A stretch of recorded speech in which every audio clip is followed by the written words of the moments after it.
आयुष्यात एक गोष्ट लक्षात ठेवा, कुठलीही गोष्ट, कुठली लहान असो मोठी असो काही असो, ती प्रत्येक गोष्ट करत असताना बाकी कोणाला दिसो नाही दिसो, समोरच्याला दिसो नाही दिसो, माझ्या मित्राला, माझ्या स्नेहांना, माझ्या घरच्यांना, माझ्या आप्तेष्टांना, माझ्या सेवेकरांना दिसो नाही दिसो, पण माझ्या भगवंताला दिसते, हे गोष्ट लक्षात ठेवा.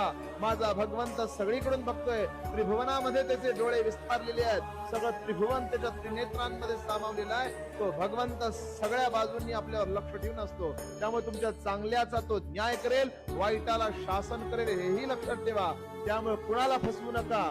कुठल्या व्यक्तीला, कुठल्या विशेष करून कुठल्याही व्यक्तीला सांगतो, कुणालाही फसवू नका. कारण आपण जर फसवत असू तर आपण देखील एक दिवस फसू.